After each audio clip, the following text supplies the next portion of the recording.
Olá, pause o vídeo, tente resolver esse desafio e já já eu te mostro a resolução.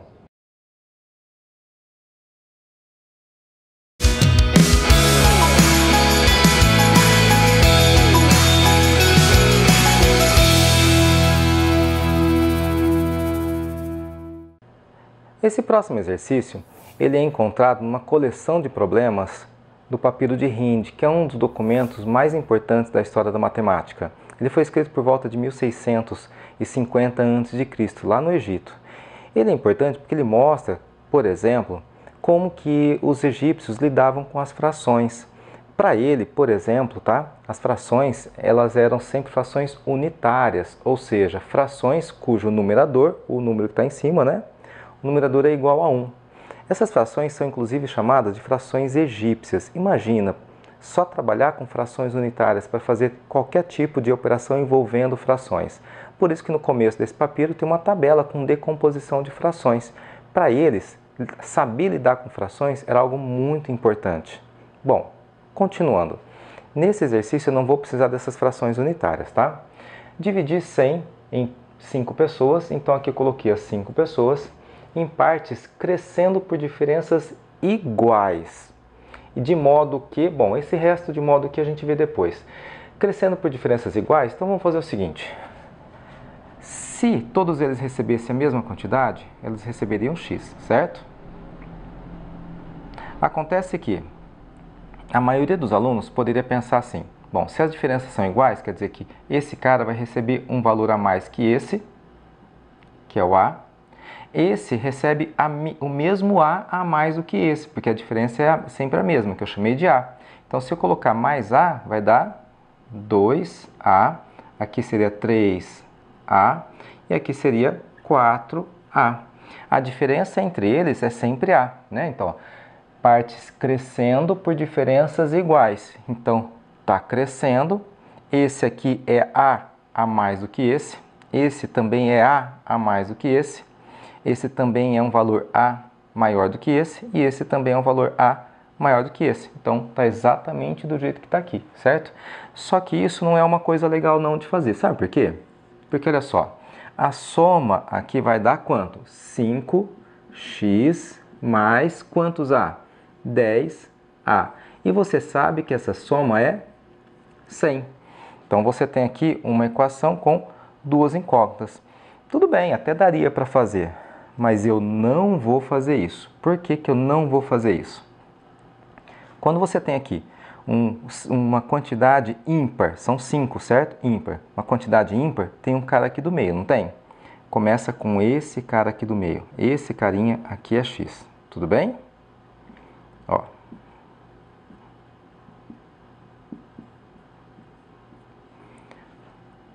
Começa com esse aqui. Então, agora, aumenta A mais A. E aumenta A de novo, mais 2A. Então, para cá você está aumentando, para cá você vai subtrair. Então, aqui vai ficar menos A menos 2A. Então, você continua aumentando, um certo valor A. Então, ó, aumenta o valor A, está aqui, mais A e mais A. Tudo bem? Então, continua atendendo a mesma coisa. Ah, professor, mas que diferença tem? A diferença é que, vou apagar aqui, a diferença é que quando você soma agora, olha só, continua com 5x, só que agora, menos 2A com mais 2A, cancelou, menos A com mais A, cancelou, e essa soma você sabe que é 100. Então, daqui você já pode concluir que o x é 20. Olha só. Então, você já sabe que esse cara é 20 menos 2A. Esse é 20 menos A. Esse é 20. Então, você inclusive já encontrou o valor que esse vai receber. 20 mais A e 20 mais 2 vezes A. Tá joia? Então, agora para saber quanto cada um vai receber, basta que eu encontre o valor A. E aí eu vou ver o resto. De modo que a soma das duas partes menores, as duas partes menores são essas duas aqui, certo? Seja igual ao sétimo da soma das outras das outras três partes. Então vamos somar? Então, essas duas menores, a soma vai dar 40 menos 3A. E a soma dessas três partes maiores vai dar 60 mais 3A, certo? 60 mais 3A, a soma, e a soma dessas duas está aqui. Ele disse o que mesmo? Que a soma das duas partes menores, que esse cara, é o que? É igual, né, a 1/7 do que? De alguma coisa, multiplica. Multiplica por essa coisa. A soma das três partes maiores, 60 mais 3A. Então agora eu tenho uma equaçãozinha do primeiro grau para resolver. Resolveu, achou o valor do A, acabou o problema. Então vamos lá.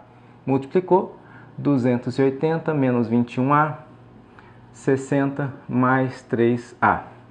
Aqui vai dar 220 mais, igual, né? Desculpa, 220 igual a 24A. Então, o A é igual a quanto? 220 sobre 24, que simplificando, se eu dividir em cima e embaixo por 2, vai dar 12. Dá para simplificar de novo? Dá 55,6. Só uma observaçãozinha. Eu já falei para vocês que a gente deve encontrar a fração na forma irredutível, né? Como é que eu sei que isso aqui não dá para simplificar mais, né? Você vai tentando, é uma possibilidade, mas uma dica é fazer o seguinte, ó. O 55, fatora ele em números primos, ó. Não é 5 vezes 11? 55 é 5 vezes 11. O 5 é primo e o 11 é primo. E o 6 é 2 vezes 3, tá vendo? Não tem fator comum aqui em cima e embaixo, então não tem mais o que simplificar, tá bom? É muito melhor você fazer isso, porque isso é mais fácil você criar o hábito, do que você lembrar que, não dá para simplificar mais porque esses números são primos entre si. Quem que lembra o que é um primo em matemática, né? Então vamos continuar. P1. P1 é 20 menos 2 vezes A, correto? 20 menos 2 vezes A. P2 é 20 menos A. O P3, bom, esse é 20 mesmo, não tem mais o que fazer, acabou. O P4 é 20 mais A. E o P5 é 20 mais 2A. Então vamos substituir. Bom, eu substituí, agora eu vou fazer o cálculo. Aqui vai ficar como então? 20 menos, multiplicou, 110 sobre 6. Se você olhar aqui como sendo a fração aparente, 20 sobre 1, então isso vai dar quanto? Aqui vai dar 6, aqui é 120 menos 110, que dá 10. Simplificando, 5 terços. Então encontramos quanto o primeiro vai receber. O segundo, já pode fazer direto aqui, né? Então aqui vai ficar 1, então eu sei que aqui embaixo é 6, 120 menos 55 dá 65 e não dá para simplificar mais, tá joia? Aqui eu já encontrei, e aqui vai dar quanto então? Pensa que aqui eu tenho a fração aparente, então aqui vai dar 6, 120 mais 55 vai dar 175, certo? Bom, acabou também. E o último, se eu tivesse a fração aparente aqui, né? Aqui vai dar 120 mais 55 vezes 2, 110. 120 mais 110 vai dar 230 sextos, que simplificando, 115 terços, tá bom? Então, o primeiro vai receber isso, o segundo recebe isso, o terceiro recebe este recebe o quarto, e essa é o que recebe o quinto, tá bom? Cabe aqui uma observação importante. O que eu fiz aqui, ó, serve quando? Só para esse exercício? Não.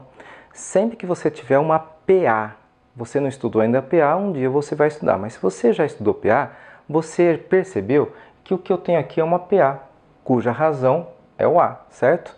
Então, quando você tem uma PA com um número ímpar de valores, começa com o do meio, tá bom? Se você tiver a soma deles, você sempre vai encontrar o cara do meio. Isso é fato, tá joia? Então isso facilita quando você tem uma PA e você sabe a soma e você tem uma quantidade ímpar de valores. Isso não é difícil acontecer não, é bastante comum até, ok?